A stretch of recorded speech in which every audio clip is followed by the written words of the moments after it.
सोमवार की सुबह बाहर अभी ठीक से उजाला भी नहीं हुआ है और अचानक से वो तेज चुभने वाली अलार्म की आवाज गूंजने लगती है। वो आवाज तो सबको याद होगी। हाँ बिल्कुल, मतलब नींद से जागते ही जो सबसे पहली फीलिंग आती है ना, वो किसी नए दिन का उत्साह नहीं होता, वो बस एक गहरी थकावट होती है। एक बहुत भारी सा विचार मन में आता है कि यार क्या वाकई आज फिर उसी दफ्तर जाना होगा। सही बात है। और दुनिया का एक बहुत बड़ा हिस्सा हर रोज इसी स्थिति से गुजरता है। बिल्कुल, लोग एक ऐसी दिनचर्या में फंसे हुए हैं जो उन्हें बस थका रही है, एक ऐसी चक्की में पिस रहे हैं जहां कोई सच्ची खुशी नहीं है।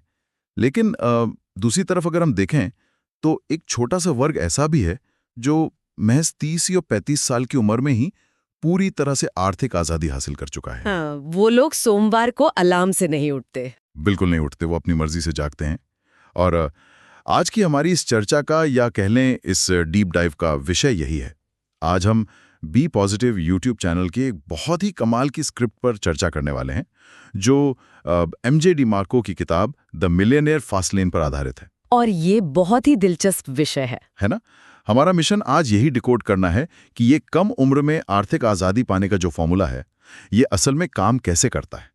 क्योंकि पहली नज़र में लोगों को लगता है कि ये बस कोई मोटिवेशनल बात होगी। हाँ, लोगों को लगता है बस पॉजिटिव सोचो और सब हो जाएगा। एग्जैक्टली। लेकिन अंदर से ये पुराने आर्थिक नियमों को तोड़ने वाला एक बहुत ही कठोर और प्रैक्टिकल सिस्टम है। तो चलिए इसे थोड़ा गहराई से समझते हैं। यहाँ सबसे दिलचस्प बात यह है कि जब भी हम अमीर बनने की बात करते हैं ना, तो दिमाग में सबसे पहले क्या आता है? महंगी गाड़ियां या कोई बहुत बड़ा बैंक बैलेंस। हाँ बिल्कुल, बंगले और गाड़ियां, राइट।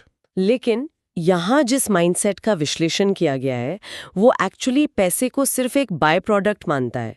मतलब मुख्य लक्ष्य पैसा है ही नहीं। अच्छा, तो फिर मुख्य लक्ष्य क्या है? मुख्य लक्ष्य है अपना समय और अपनी स्वतंत्रता वापस पाना। और इसकी शुरुआत होती है उस सबसे बड़े सामाजिक झूठ को तोड़ने से जिसे बचपन से ही हमारे दिमाग में भर दिया जाता है। तो क्या हम उस पुराने स्लो लेन वाले रास्ते की बात कर रहे हैं जो हमें स्कूलों में सिखाया जाता है? बिल्कुल, वही धीमा रास्ता। मतलब अच्छे नंबर लाओ, एक सुरक्षित नौकरी पाओ, अपनी इच्छाओं को मारकर थोड़ा थोड़ा पैसा बचाओ और फिर 65 साल की उम्र में रिटायर होकर जिंदगी का मजा लो। हाँ, यही फॉर्मूला।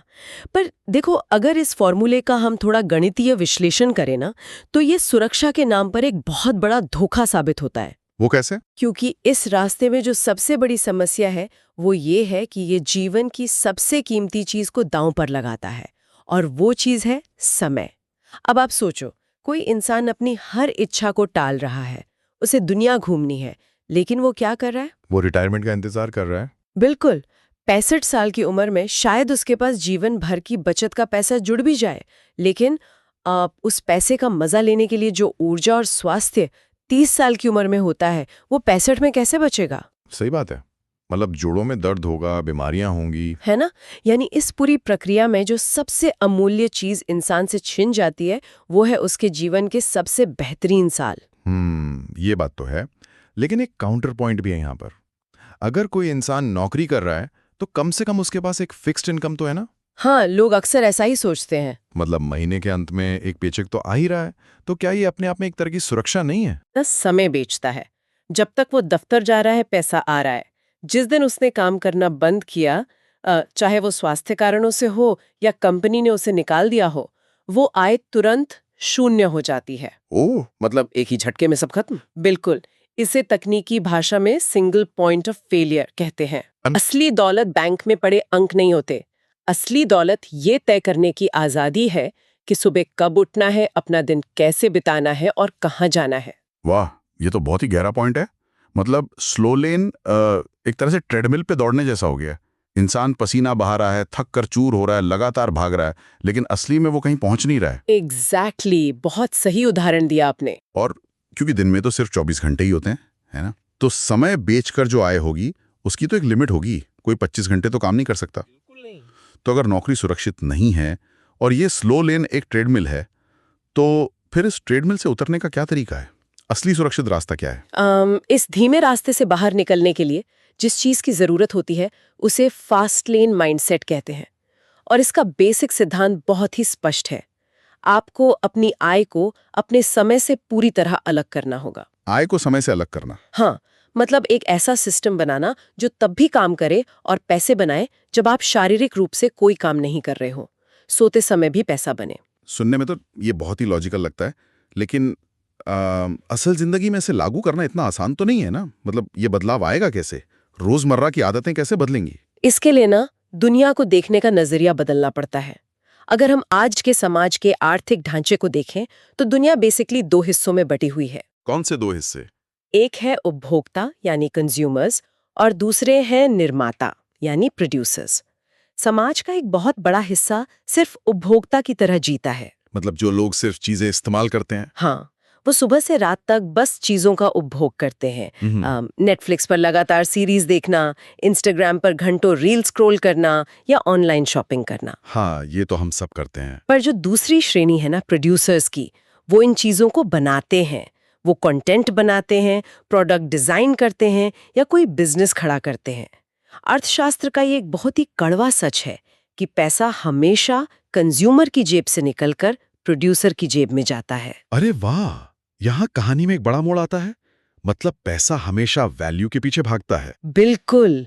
डिग्री से ज्यादा इस बात की अहमियत है कि कोई इंसान लोगों की कितनी बड़ी समस्या हल कर रहा है, इससे ही होती है। अच्छा। तो कोई छोटा उदाहरण। जैसे मान लीजिए कोई एक साधारण सा अकाउंटेंट है, वो दिन भर दूसरों के खाते संभालता है। अब वो प्रोड्यूसर कैसे बन सकता है? हाँ, वो तो दूसरों के लिए काम कर रहा है। राइट, वो एक कंज्यूमर वाली माइंडसेट में है क्योंकि वो अपना समय बेच रहा है। लेकिन मान लीजिए काम करते करते वो नोटिस करता है कि जो छोटे फ्रीलांसर्स होते हैं उन्हें अपना टैक्स भरने में बहुत दिक्कत आती है। अब वो अपने अनुभव का इस्तेमाल करके एक बहुत ही आसान सा सॉफ्टवेयर या बस एक एक्सेल टेम्पलेट डिजाइन कर देता है जो उस समस्या को मिनटों में सुलझा दे। मैं समझ रहा हूँ। और अब वो उस टेम्पलेट को ऑनलाइन बेचना शुरू कर देता है। एग्जैक्टली। पहले वो 1 घंटे काम करके 1 घंटे की फीस ले रहा था, लेकिन अब उसने एक ऐसा प्रोडक्ट बना दिया है जिसे उसने बनाया तो एक बार है, लेकिन इंटरनेट के जरिए उसे एक ही दिन में हजारों लोग खरीद सकते हैं। हाँ, मतलब अब उसकी आय उसके घंटों से आजाद हो गई। बिल्कुल। जहां लोग समस्याएं देखते हैं, एक एंटरप्रेन्योर वहां अवसर देखता है। पैसा वैल्यू के पीछे भागता है। सही बात है। लेकिन मुझे यहाँ एक डाउट है। अगर ये इतना ही सीधा गणित है तो क्या कोई भी इंसान छोटी सी समस्या सुलझाकर करोड़पति बन सकता है? मतलब मान लीजिए किसी ने एक नए डिजाइन की मोमबत्ती बना दी, वो भी तो प्रोड्यूसर बन गया ना। यहीं पर लोग सबसे बड़ी गलती करते हैं। हर समस्या का समाधान आपको आर्थिक आजादी नहीं दे सकता। तो फिर क्या करना होगा? किसी भी समाधान को एक सफल बिजनेस में बदलने के लिए एक ठोस सिस्टम चाहिए, और उस सिस्टम को परखने के लिए फास्ट लेन के 5 कड़े नियम होते हैं। अच्छा, 5 नियम? हाँ, अगर कोई काम इन 5 पैमानों पर खरा नहीं उतरता तो वो फास्ट लेन बिजनेस नहीं है, वो बस खुद के लिए बनाई गई एक नई नौकरी है। ओके, तो वो पहला नियम क्या है? सबसे पहला नियम है जरूरत या नीड। अब आपकी उस मोमबत्ती वाले उदाहरण को ही ले लीजिए। वो बिजनेस शायद इसलिए शुरू किया गया क्योंकि उस इंसान को मोमबत्ती बनाने में मजा आता था। हाँ, उसका पैशन होगा। लोग कहते भी हैं कि फॉलो योर पैशन। बिल्कुल। लोग बहुत सलाह देते हैं कि अपने जुनून का पीछा करो, लेकिन हकीकत थोड़ी क्रूर है। बाजार को आपके शौक से कोई मतलब नहीं है। बाजार को तो बस अपनी जरूरत से मतलब है। एग्जैक्टली। बाजार बस ये देखता है कि उसकी कौन सी परेशानी दूर हो रही है। अगर कोई काम लोगों की जरूरत पूरी नहीं करता तो वो फेल हो जाएगा। मतलब सारा फोकस लोगों को क्या चाहिए पर होना चाहिए। समझ गया। अब मान लीजिए किसी ने कोई बहुत अच्छी जरूरत ढूंढ ली, जैसे आजकल हर कोई ड्रॉप शिपिंग कर रहा है या फिर प्रिंट ऑन डिमांड टी-शर्ट बेच रहा है। जरूरत भी है और समाधान भी। इसमें क्या खराबी? इसमें फास्ट लेन का दूसरा नियम टूट जाता है, जिसे हम कहते हैं प्रवेश या एंट्री। प्रवेश बाधा? हाँ, देखो, अगर कोई बिजनेस सिर्फ एक लैपटॉप से एक दिन में खड़ा किया जा सकता है तो वो एक बहुत बड़ा जाल है। जाल क्यों? क्योंकि जो काम आप इतनी आसानी से कर सकते हैं, वही काम दुनिया के लाखों और लोग भी उसी वक्त कर सकते हैं ना। ओह हाँ, कंपटीशन बहुत ज्यादा हो जाएगा। बिल्कुल। अगर प्रवेश करना आसान है तो इतनी भयंकर प्रतियोगिता होगी कि आपका सारा मुनाफा बस दाम कम करने की होड़ में खत्म हो जाएगा। तो इसका उपाय क्या है? क्या जानबूझकर कोई बहुत मुश्किल काम चुनना चाहिए? एक तरह से हाँ। आपके काम के चारों ओर एक अदृश्य दीवार होनी चाहिए। ये दीवार किसी खास स्किल की हो सकती है, किसी मुश्किल कोडिंग की, या फिर किसी नई तकनीक की। जिसे कॉपी करना आसान ना हो। बिल्कुल। अगर कुछ नया सीखने में महीनों लगते हैं तो 99% लोग तो वहीं हार मान लेंगे। और जो 1% पार कर लेगा, असली मुनाफा उसी का होगा। ये तो बहुत ही लॉजिकल है। तो जरूरत हो गई और प्रवेश बाधा हो गई। तीसरा नियम क्या है? तीसरा और सबसे अहम नियम है नियंत्रण या कंट्रोल। नियंत्रण मतलब अगर मैंने बिजनेस शुरू किया है तो कंट्रोल तो मेरा ही होगा ना? यही डिजिटल दुनिया का एक बहुत बड़ा धोखा छिपा है। इसे बड़े परिप्रेक्ष्य में देखिए। मान लीजिए कोई इंसान लाखों रुपए कमा रहा है, लेकिन उसका सारा रेवेन्यू सिर्फ एक यूट्यूब चैनल या किसी अमेज़न स्टोर से आ रहा है। हाँ, बहुत लोग ऐसा करते हैं आजकल। देखने में लगता है कि वो खुद के बॉस है, लेकिन असल में अगर कल यूट्यूब ने अपना एल्गोरिदम बदल दिया या अमेज़न ने उनका अकाउंट सस्पेंड कर दिया तो क्या होगा? अरे बाप रे, पूरा बिजनेस रातों रात खत्म। बिल्कुल शून्य। अगर आप किसी और के प्लेटफॉर्म पर पूरी तरह निर्भर हैं, तो आप असल में मालिक नहीं हैं। आप बस एक बहुत ही रिस्की प्लेटफॉर्म के कर्मचारी हैं। ये तो डराने वाली बात है। मतलब वो इंसान किसी और के घर में किराएदार बनकर व्यापार कर रहा है। मकान मालिक कभी भी बाहर निकाल सकता है। सही कहा। अमीर लोग सैलरी नहीं, सिस्टम के बारे में सोचते हैं। नियंत्रण का मतलब है अपनी वेबसाइट होना, अपने ग्राहकों के डेटाबेस पर अधिकार होना। ये बहुत जरूरी पॉइंट है। एक चौथा नियम। चौथा नियम है पैमाना या स्केल। मतलब आप कितने लोगों तक पहुंच सकते हैं। जैसे अगर मैंने कोई बहुत अच्छा रेस्टोरेंट खोला अपने शहर में, तो क्या वो स्केल हो सकता है? नहीं ना, क्योंकि उस रेस्टोरेंट में एक बार में 50 या 100 लोग ही आ सकते हैं। आपकी पहुंच उस मोहल्ले तक सीमित हो गई। हाँ, मैं समय और जगह की लिमिट में फंस गया। मैं इसे डिजिटल मल्टीप्लायर इफेक्ट की तरह देखता हूँ। मतलब अगर कोई सॉफ्टवेयर है तो उसे दुनिया में कहीं से भी लाखों लोग एक साथ डाउनलोड कर सकते हैं। एग्जैक्टली। जब आपकी एक बार की मेहनत इंटरनेट के जरिए करोड़ों लोगों तक पहुंच सके, तभी असली दौलत बनती है। और यही चीज हमें 5वें नियम तक ले जाती है, जो है समय या टाइम। वही चीज, अपने समय को आय से अलग करना। हाँ, लेकिन यहाँ बात सिस्टम के लेवल की है।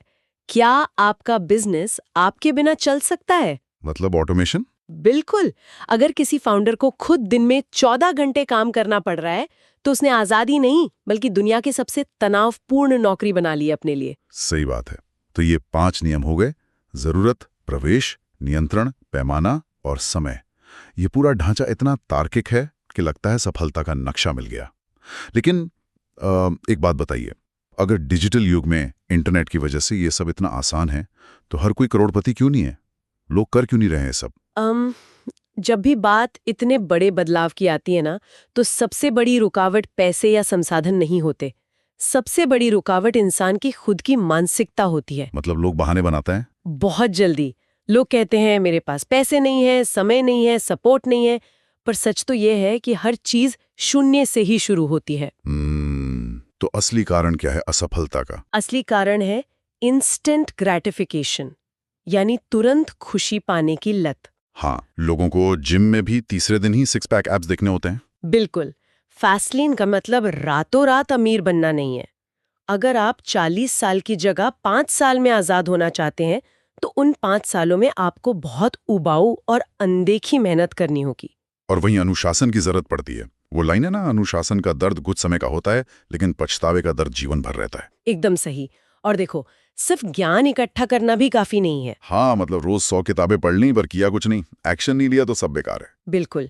एक्शन लेना ही असली कुंजी है।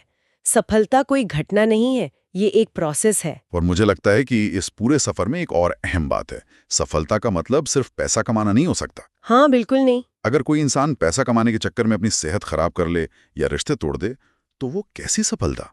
बिना मानसिक शांति के करोड़ों रुपए भी तो अधूरे हैं ना। मैं पूरी तरह सहमत हूँ। असली दौलत एक संपूर्ण जीवन का निर्माण करना है। सेहत, रिश्ते, शांति, ये सब जरूरी है। तो अगर हम इस पूरी चर्चा का सार निकालें तो बात बिल्कुल साफ है। गरीबी सिर्फ पैसों की कमी नहीं है, बल्कि गलत सिस्टम चुनने का नतीजा है। बिल्कुल। समय को पैसों के लिए बेचने की पुरानी आदत। हाँ, फास्ट लेन का मतलब है अपनी आय को समय की बेड़ियों से आजाद करना, कंज्यूमर की जगह प्रोड्यूसर बनना और रोज एक्शन लेना।